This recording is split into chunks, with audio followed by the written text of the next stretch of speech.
በየቀኑ ጠዋት ገና ከእንቅልፋችን ስንነሳ በለመድነውና በምንወደው የጀበና ቡናችን ውስጥ አንድ ፍሬ ቁርንፉድ ብቻ መጨመር በሰውነታችን ውስጥ እንዴት ያለ ትልቅና እጅግ አስደናቂ የሆነ የጤና ተአምር እንደሚሰራ ዛሬ በሰፊው እናያለን። ይህ ቀላል የሚመስል ነገር ግን በውስጡ ጥልቅ ሳይንሳዊ ምስጢር የያዘው የጠዋት ልማድ በሰውነታችን ውስጥ ለዓመታት ተደብቆ የቆየውን ሁልጊዜ ጠዋት የሚቀሰቀሰውን ስር የሰደደ የመጋጠሚያ እብጠትና ህመም ሙሉ በሙሉ የማጥፋት አቅም አለው። ከዚህ በተጨማሪም በዘመናዊ አመጋገብ ዘይቤ ምክንያት በጉበታችን ላይ የተከማቸውን አደገኛ ስብ በአጭር ጊዜ ውስጥ ያቀልጣል። የምግብ መፈጨት ስርዓታችንን ሙሉ በሙሉ ያስተካክላል። እንዲሁም የደም ስኳር መጠን ሳይዛባ ሁልጊዜ ተረጋግቶ እንዲቆይ ያደርጋል። ይህ ሊሆን የቻለበት ዋናው ምክንያት በቡና ፍሬ ውስጥ የሚገኘው ክሎሮጄኒክ አሲድ እና በቁርንፉድ ውስጥ ያለው ዩጂኖል የተባለው ውህድ በአንድ ላይ ሲገናኙ አንዱ ሌላውን በማጠናከር የሚሰጡት የጤና ጥቅም በተናጥል ከሚሰጡት ጥቅምና ኃይል በ10 እጥፍ በላይ ስለሚበልጥ ነው። ሳይንሱ ይህን ልዩ ክስተት ፊኖሎጂክ ሲነርጂ ወይም የተፈጥሮ የምግብ ጥምረት ኃይል ብሎ ይጠራዋል። ነገር ግን በቢሊዮን የሚቆጠሩ ዶላር የሚያተርፉ ግዙፍ ፋርማሲና የመድኃኒት አምራች ኩባንያዎች ይህን ቀላልና ርካሽ የጤና ሚስጥር እንድናውቀው በፍጹም አይፈልጉም። ይሁን እንጂ ዋናውና ትልቁ ሚስጥር ያለው በአጠቃቀማችን ላይ ነው። ብዙ ሰዎች እንደሚገምቱት ቁርንፉድን ዝም ብሎ በፈላ ቡና ሲኒ ውስጥ መጣል ወይም ነስንሶ መጠጣት ምንም አይነት የጤና ጥቅም እንደሌለውና ይልቁንም ጊዜ ማባከን እንደሆነ መርዳት አለብን። ስለዚህ ተፈጥሯዊ ጥቅሙን ሙሉ በሙሉ የሚያጠፉ 3 ገዳይ ስህተቶችን ሳይንሳዊ ማብራሪያውና በ5 ደቂቃ ውስጥ በቤታችሁ የምታዘጋጁበትን ትክክለኛ መመሪያ እያንዳንዱ ዘርዝሬ አሁን በግልጽ አስረዳችኋለሁ። እስከ መጨረሻው በትዕግስት ተከታተሉን። ይህ የብዙዎቻችን ህይወት ጤና የሚቀይር ውድ ከሆኑ ክኒኖች የሚያድን የጠዋት ሚስጥር ለሁሉም ወገኖቻችን በነጻ እንዲደረስና ዩቲዩብ ለብዙ ሰዎች እንዲያሳይ አሁኑ ቪዲዮ ላይክ ማድረግ ድጋፋችሁን እንድታሳዩ በአክብሮት ጠይቃችኋለሁ። በየሳምንቱ እንደዚህ ያሉ በተጨባጭ ሳይንስ ምርምር የተደገፉና በተፈጥሮ ቅመሞች ጤናችን የምንጠብቅባቸውን ሚስጥሮችን ቀድሞ እንዲደርሷችሁ ቻናላችን ሰብስክራይብ በማድረግ የቤተሰባችን አባል ይሁኑ። እስቲ ሁላችሁም ወደ ውስጣችሁ ተመልሳችሁ ራሳችሁን በጥንቃቄ ጠይቁ። ጠዋት ካልጋችሁ ስትነሱ፣ በተለይም ደግሞ እድሜያችሁ ከ40ና ከ50 ዓመት በላይ እየገፋ ሲሄድ መላ ሰውነታችሁ መክበድ፣ የመዛልና የመፈረካከስ ስሜት ይታይባቸዋል። ያለምንም በቂ ምክንያት ጠዋት ላይ ጭንቅላታችሁ የመብረር፣ የመክበድ፣ ሀሳብን የመበተን ወይም ሙሉ በሙሉ ንቁ የመሆን መቸገር፣ ይህን ሳይንሱ ብሬን ፎግ ይለዋል። እንደዚህ አይነት ስሜት በየቀኑ ያስቸግራቸዋል። ወይም ደግሞ እንደተለመደው የጠዋት ቁርሳችሁን በልታችሁ እንደጨረሳችሁ ወዲያውኑ ሆዳችሁ የመጮው፣ የሆድ መወጠር፣ ከባድ የመነፋትና ምቾት የማጣት ስሜት በየቀኑ ያጋጥማቸዋል። ከዚህ ጋር ተያይዞ የደም ስኳር መጠን በድንገት መተረማመስ፣ መላ ወገብን ማሳመምና ጠዋት ካልጋ ሲነሱ የጉልበት መጋጠሚያዎች መድረቅ፣ መደንዘዝና የመንቀሳቀስ መቸገርስ በሕይወታችሁ ላይ ተጽዕኖ አሳድሮ ይሆን? አብዛኞቻችን በሀገራችን ባህል መሰረት ይህማ እድሜ ሲገፋ የሚመጣ የእርጅና ነገር ነው እንጂ ሌላ ምን ይሆናል ብለን በዝምታ የምናልፈውና የምንለምደው ይህ የጠዋት ስቃይ፣ ምቾት ማጣት በእውነቱ ከሆነ እድሜ ከመግፋቱ ብቻ ሳይሆን በሰውነታችን ውስጥ ተገቢ የተፈጥሮ ንጥረ ነገር በማጣታችን ምክንያት ከሚነሳና በሴሎቻችን ውስጥ በድብቅ የሚካሄድ ስውር እብጠት የሚመጣ መሆኑን ማወቅ አለብን። ታዲያ ይህ በየቀኑ የሚሰማችሁ የጠዋት ከባድ ድካም፣ አልጋ ላይ መቅረትና የመጋጠሚያ ህመም ከነገ ጀምሮ በአንድ ፍሬ ቁርንፉድና በቡና ጥምረት ብቻ ሙሉ በሙሉ ሊቀየርና ሊስተካከል እንደሚችል ስነግራችሁ ማመን ይከብዳችሁ ይሆናል። እኛ ኢትዮጵያውያን ቡናን ከልጅነታችን ጀምሮ ለደስታ፣ ለማህበራዊ ህይወት ወይም ለወሬና ለቅምሻ ብቻ ነው በየቤቱ የምንጠጣው። ነገር ግን ይህ ጥቁር ወርቅ በውስጡ የያዘውን ጥልቅ ሳይንሳዊና የህክምና ጥቅም በሚገባ ዘንግተነዋል። ምክንያቱም በትክክል ተጠብቆ የተቆላና የተፈጨ ንጹህ የተፈጥሮ ቡና በውስጡ ክሎሮጄኒክ አሲድ የተባለ በዓለም ላይ ካሉ አንቲኦክሲዳንቶች ሁሉ እጅግ ኃይለኛና ተመራጭ የሆነ ንጥረ ነገር በከፍተኛ መጠን ይዟል። ይህ አስደናቂ ንጥረ ነገር ጉበታችንን ከተለያዩ አደገኛ የስብ ክምችቶች ይጠብቃል።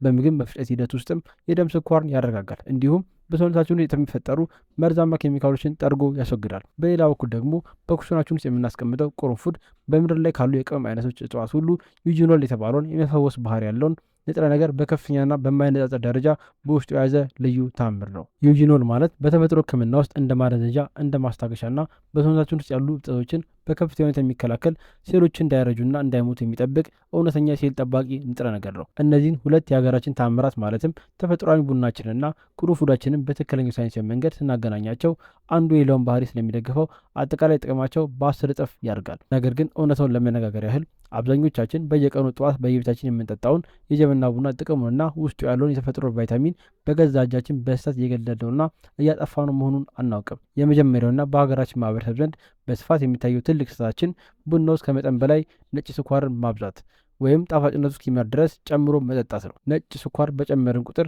በሰውነታችን ውስጥ ያለው የኢንሱሊን መጠን በከፍተኛ ሁኔታ ይተረማመሳል። ይህም ቡናው በውስጡ የያዘውን ጠቃሚ አንቲኦክሲዳንት ሙሉ በሙሉ አምክነን እንድንጥለው ጉዳቱ እንዲያመጣም ያደርገዋል። ሁለተኛውና ጥቅሙን የሚያጠፋው የተለመደ ስህተታችን ደግሞ ቡና ውስጥ ወተት ወይም የተለያዩ ክሬሞችን አብዝቶ መጨመርና የቡናውን ተፈጥሯዊ መራራነት ጥቁርነት ለመቀየር መሞከር ነው። በከብት ወተት ውስጥ የሚገኘው ኬሲን የተባለው ልዩ ፕሮቲን በቡና ውስጥ ካሉት ፖሊፊኖሎች ጋር ወዲያውኑ በመጣበቅ ሰውነታችን እነዚያን ጠቃሚ ንጥረ ነገሮች እንዳይመጣቸውና እንዳይጠቀምባቸው ሙሉ በሙሉ ይጋርዳል። ሶስተኛውና አደገኛው ስህተታችን በተለይም በከተማ ህይወት ውስጥ በፈጣን ማሽኖች የተቀነባበሩና የታሸጉ የዱቄት ቡናዎች በየጠዋቱ ለቀላልነት በማሰብ አዘውትሮ መጠቀም ማዘውተራችን ነው። እነዚህን በማሽንና በፋብሪካ በከፍተኛ ሙቀት የተቀነባበሩ የዱቄት ቡናዎች በዝግጅት ሂደት ውስጥ አብዛኛውን ተፈጥሯዊ ቪታሚኖችና ፖሊፊኖሎች ሙሉ በሙሉ ተቃጥሎና ጠፍቶ ያለቀ በመሆኑ ምንም አይነት የጤና ጥቅም የላቸውም። እኛ ለጤናችን መታደስ የምንፈልገው እውነተኛውን በተፈጥሮ አፈር ላይ የበቀለውና በቤታችን ውስጥ ተቆልቶ በትክክል የሚፈልቀውን የሀገራችንን ቆንጆ ጥቁር ቡና ብቻ መሆኑን መገንዘብ ያስፈልጋል። አሁን ደግሞ ይህን ሳይንሳዊ ሚስጥሩ የተጠበቀና በትክክለኛው መንገድ የተዘጋጀ የቅርንፉድ ቡና ጠዋት መጠጣት ሲጀምሩ በመጀመሪያዎቹ ቀናትና ሳምንታት በሰውነት ውስጥ ምን አይነት አስደናቂ ለውጦች እንደሚፈጠሩ በዝርዝር እንመልከት። ይህን መጠጥ ጠጥተው በጨረሱ በመጀመሪያዎቹ 15 ደቂቃዎች ውስጥ ብቻ በመላው ሰውነት ውስጥ የተለየና ቀደም ሲል ተሰምቶት የማያውቅ አስደናቂ የሆነ የንቅናቄ የብርታት ኃይል በውስጣችሁ መሰማት ይጀምራል። በተለይም ደግሞ በመደበኛው ጥቁር ቡና ብቻውን ሲጠጡ የሚመጣውን ያ የልብ መምታት፣ መብረክረክ፣ እጅ መንቀጥቀጥ ወይም ድንገተኛ የመረበሽና የመጨነቅ ስሜት በዚህ ውህድ ውስጥ በፍጹም አይከሰትም። ምክንያቱም በቅርንፉድ ውስጥ የሚገኘው የጂኖን ንጥረ ነገር የደም ስሮችን፣ የውስጥ ጡንቻዎችን በለስላሳው ስለሚያዝናናቸው የቡናውን ካፊን ያለምንም የልብ ጭንቀትና መረበሽ አንጎላችሁን ብቻ ንቁ እንዲያደርገው ስለሚያግዘው ነው። ይህን ልማድ በጀመሩ በመጀመሪያው 24 ሰዓት ወይም በአንድ ቀን ውስጥ ከዓመታት በላይ በየጠዋቱ ቁርስ ከበሉ በኋላ ሲያስቸግሯችሁና ሲያሰቃያችሁ የነበረውን ከባድ የሆድ መነፋት፣ የሆድ መወጠርና የጋዝ መከማቸት ድብን ብሎ ይጠፋል። ቅርንፉድ በሕክምና ሳይንስ ውስጥ ካርሚናቲቭ ወይም ጋዝን የማስወገድና የማስተንፈስ ከፍተኛ ባህሪ ስላለው ከቡና የመቀስቀስ ኃይል ጋር ተዳምሮ አጠቃላይ የምግብ መፈጨትን ትራክትን ሙሉ በሙሉ ያጸዳል። ይህን ልማድ በቀጣይነት ለ3 ቀናት ብቻ ሲያደርጉት የደም ስኳሩ መረጋጋት ይጀምራል። በተለይም ምግብ እንደበሉ ወዲያውኑ የሚመጣው ያ ከባድ የመደለዝ የመተኛትና የድካም ስሜት ሙሉ በሙሉ የጠፋ ይሄዳል። በሰውነታችን ውስጥ ያሉት የኢንሱሊን ተቀባይ ሴሎች ኢንሱሊን ሪሴፕተርስ እጅግ ንቁና ስሜታዊ ስለሚሆኑ ምግብ በልታችሁ ከ1 ሰዓት በኋላ የሚመጣውን ያ ድንገተኛ የሐሰት ረሃብና ጣፋጭ ነገር የሚፈለግ ስሜት ይቆማል። በዚህ ሁኔታ ውስጥ ለ1 ሳምንት ወይም ለ7 ቀናት ያህል ሳያቋረጡ ሲጠጡት በሰውነታቸው ውስጥ ለዓመታት ተከማችተው የነበሩት ስር የሰደዱና ለተለያዩ በሽታዎች ምክንያት የሆኑት እብጠቶችን በከፍተኛ ሁኔታ ይቀንሳሉ። በተለይም ደግሞ በየቀኑ ጠዋት ካልጋችሁ ስትነሱ የሚሰማችሁን የጉልበት ህመም፣ የወገብ መቆልመም እና የመገጣሚያ መድረቅና የመገተር ስሜት በእጅጉ እየቀለላችሁና እየቀነሰላችሁ መምጣቱን በተግባር ታያላችሁ። ልማዱን አዘውተራችሁ ለ1 ወር ወይም ለ30 ቀናት ያህል ስትቀጥሉበት ትልቁና አስደናቂው የተፈጥሮ የሕክምና ተአምር በሰውነታችን ዋና የኬሚካል ፋብሪካ በሆነው በጉበታችን ላይ በግልጽ መታየት ይጀምራል። ይህ ልዩ ውህድ በሳይንሳዊ ምርምሮች እንደተረጋገጠው ጉበት ላይ በጥቅጥቅ የተከማቸውን አደገኛ ስብ ወይም ፋቲ ሊቨር በማቅለጥና ሴሎቹን በኦክሲዴቲቭ ጭንቀት በመጠበቅ በውስጡ ያሉትን መርዛማ ነገሮች ጠርጎ ያስወግዳል። ታዲያ ጉበታችሁ ከእነዚህ ቆሻሻዎችና ስቦች ሙሉ በሙሉ ሲጸዳ በራሱ ጊዜ መላ ቆዳችሁ መጥራት፣ የፊታችሁ ገጽታ መለወጥና ከቀድሞ ለይበልጥ ወጣትና ንቁ ሆናችሁ መታየት ትጀምራላችሁ። በዚህ ሁኔታ ለ3 ወራት ወይም ለ90 ቀናት ያህል ስትዘልቁ አጠቃላይ የሰውነት መታደስና መዋቅር መቀየር ሲስተማቲክ ትራንስፎርሜሽን የተባለው የጤና ደረጃ በሰውነታችን ላይ ሙሉ በሙሉ ይከሰታል። በኢንሱሊን መስተካከል ምክንያት አላስፈላጊ የሰውነት ክብደት መቀነስ ይጀምራል። የአስተሳሰብና የትኩረት ንቃት በከፍተኛ ሁኔታ ይጨምራል። ቀኑ ሙሉ ደግሞ ያለምንም ድካም ሙሉ የብርታት ኃይል ይኖራቸዋል። ይህን ሁሉ ታላቅ የጤና በረከትና ፈውስ ለማግኘት ምንም አይነት ውድ መድኃኒት አያስፈልጋችሁ። በየቀኑ ከምትጠጡት የጠዋት ቡና ላይ ጥቂት ፍሬ ቅርንፉድ በትክክለኛው መንገድ መጨመር ብቻ ይበቃል። አሁን እንግዲህ ወደዚህ ቪዲዮ ዋናው ወሳኙና እጅግ ጥንቃቄ ሊደረግበት ወደሚገባው ክፍል እንምጣ። ይኸውም ቅርንፉድን ከቡና ጋር የምናዘጋጅበት ትክክለኛው ሳይንሳዊ መመሪያ ወይም ፕሮቶኮል ምንድን ነው? ምክንያቱም ይህን ጠቃሚ ልማድ ለመጀመር የሚነሱ 90% የሚሆኑ ሰዎች ዝግጅቱ ላይ የሚሰሩትን ስህተት ባለማወቃቸው ምክንያት ያሰቡትን የተፈጥሮ የፈውስና የጤና ጥቅም ሳያገኙ ሙሉ በሙሉ ይቀራሉ። ቀደም ሲል እንደገለጽኩት ቅርንፉድን ዝም ብሎ በፈላ ቡና ውስጥ መጣል ወይም ከላይ ነስንሶ ማሽተት ምንም አይነት የውስጥ ጤና ጥቅም አይሰጥም። ምክንያቱም ንጥረ ነገሩን በዚህ መንገድ ማውጣት አይቻልም። ቅርንፉድ በውስጡ የያዘውን ዘይትና ጠቃሚ ንጥረ ነገር አጥብቆ የያዘ እጅግ ጠንካራና የተፈጥሮ ቅመም በመሆኑ ውስጡ ያለው የጂኖን እንዳይወጣ የግድ የተለየና የሙቀት መጠን ያማከለ አዘጋጀት ያስፈልጋል። ሳይንሱ የሚመክረው የመጀመሪያው ዋናውና እጅግ አስተማማኝ የሆነው የቅርንፉድ ንጥረ ነገር ማውጫ ዘዴ በሕክምናው ቋንቋ ዲኮሽን ወይም በትክክለኛ የውሃ መጠን የማፍላት ዘዴ ይባላል። በመጀመሪያ 3 ፍሬ ሙሉ ደረቅና ጥራቱ የጠበቀ ቁርንፉድ ማዘጋጀት። በሱቅ የሚሸጡ የተፈጩ የቁርንፉድ ዱቄቶችን በፍጹም መጠቀም የለብንም፣ ምክንያቱም ሲፈጩ ጥቅማቸውን አብሮ ስለሚተን ነው። ያዘጋጀናቸውን 3 ፍሬ ሙሉ ቁርንፉዶች በትንሽ ማሰሮ በጀበና ወይም በብረት ድስት ውስጥ ከ1 ሲኒ ተኩል ንጹህ ቀዝቃዛ ውሃ ጋር በአንድ ላይ መጨመር። ውሃውን እሳት ላይ ጥዶ ማፍላት። ውሃው መፍላት ሲጀምር ወዲያውኑ የእሳቱን መጠን በመቀነስ ለ5 ደቂቃ ብቻ በጥንቃቄ እንዲንተከተክና ንጥረ ነገሩ ወደ ውሃው እንዲዋሃድ ማድረግ። እዚህ ላይ በጣም ተጠንቀቁ። ቁርንፉድ ከ5 ደቂቃ በላይ እሳት ላይ ከተቆየና ከፈላ ጥቅሙን የሚሰጠውና እብጠትን የሚከላከለው የኢዞኖል ጋዝ በሙቀት ብዛት ተኖ ስለሚጠፋ የምናገኘው ውጤት ከንቱ ይሆናል። ልክ 5 ደቂቃው እንደሞላ ወዲያውኑ እሳቱን በማጥፋት ውሃውን ማውረድ። ከዚያም ቁርንፉዶችን በወንፊት በጥንቃቄ አጥልሎ በማውጣትና ያን በንጥረ ነገር የበለጸገውን ውሃ ብቻ ለይቶ ማዘጋጀት። አሁን ያጠላችሁትን የቁርንፉድ ታምረኛ ንጥረ ነገር የገባበትን ለብ ያለ ውሃ በመጠቀም መደበኛ የሀገራችን ንጹህ የቡና ፍሬ ጨምራችሁ በጀበናም ይሁን በሌላ ማሽን ቡናችሁን ማፍላት። ይህንን በትክክል የበሰለና የተዋሃደ የቁርንፉድ ቡና በየቀኑ ጠዋት ገና ካልጋችሁ እንደተነሳችሁ ምንም አይነት ሌላ ምግብ ወይም ቁርስ ሳይበሉ በባዶ ሆድ ቀስ እያላችሁ መጎንጨትና መጠጣት። ይህን ልማድ በቀን ውስጥ 1 ጊዜ ብቻ ያውም በጠዋት ሰዓት ማድረግ በሰውነታችን ውስጥ ያሉትን ሴሎች ለማነቃቃትና እብጠትን ለመከላከል ፍጹም በቂና ተስማሚ መሆኑን ማወቅ አለባችሁ። እሺ አሁን ደግሞ በሌላ በኩል ጠዋት ስራ ለምትቸኩሉ፣ ልጆችን ለምታስተናግዱና ወይም ይህን ለማፍላት በቂ ጊዜ የሌላችሁ ሰዎች ምን አይነት አማራጭ መጠቀም እንዳለባችሁ ልንገራችሁ። በጣም ለተጠመዱበትና ለቸኩሉበት ጠዋት የሚሆን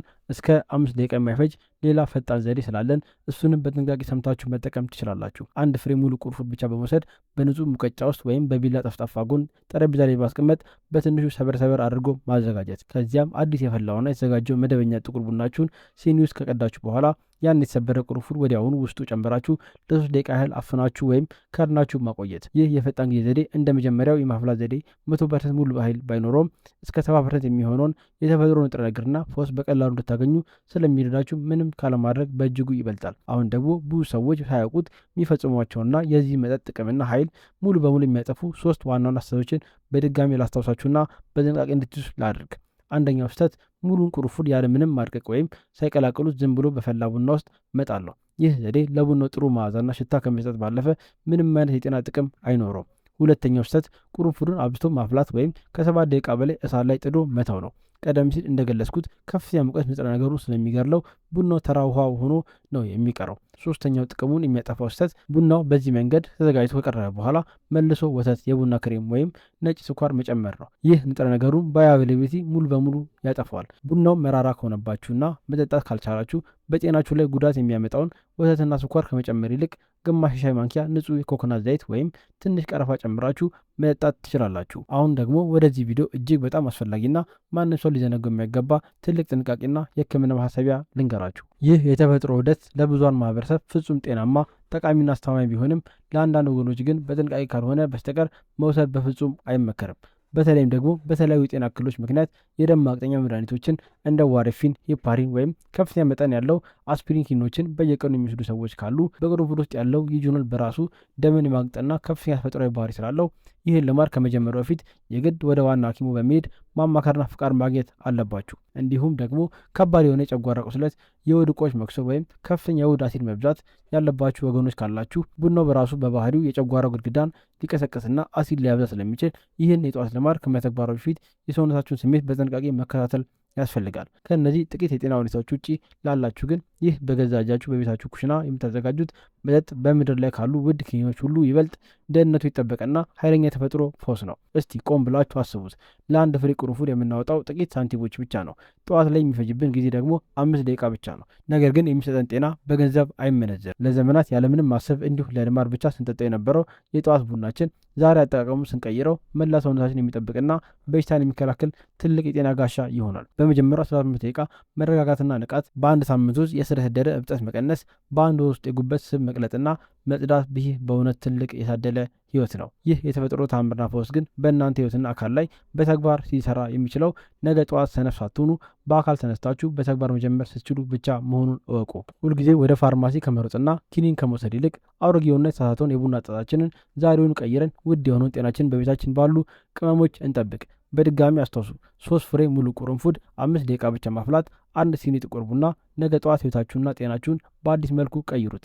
በየቀኑ ጠዋት ቡና የመጠጣት ትልቅ ባህልና ልምድ ያላቸው ውድ ወላጆች፣ እድሜያቸው የገፉ አያቶች፣ ጎረቤቶች ወይም የቅርብ ጓደኞች ካላችሁ ይህን እጅግ ጠቃሚና ሳይንሳዊ መረጃ የያዘውን ቪዲዮ አሁኑ ሼር በማድረግ እነሱም ከማያውቁ ስህተት ወጥተው የጤናቸው የረጅም እድሜያቸው ምክንያት ይሁኑ። ዛሬ ያቀረብኩላችሁ የተፈጥሮ የጤና መረጃና ምክር ለህይወታችሁ ጠቃሚ ነው ካገኛችሁት ያላችሁን ደስታና ፈገግታ አሁን ቪዲዮ ላይክ ማድረግ በግልጽ አሳዩ። በቀጣይም እንደዚህ በየሳምንቱ አዳዲስና አስደናቂ የሆኑ ሳይንሳዊ የተፈጥሮ ጤና ሚስጥሮችን በየጊዜው እንድናደርሳችሁ ቻናላችንን ሰብስክራይብ ማድረጋችሁን በፍጹም እንዳትረሱ። የዛሬውን ጠቃሚ የተፈጥሮ ምክር ነገ ጠዋት በተግባር ጀምራችሁ በአንድ ሳምንትና በአንድ ወር ውስጥ በሰውነታችሁ ላይ ያገኛችሁትን ልዩ ለውጥ ከታች ባለው ኮሜንት መስጫ ላይ አካፍሉን።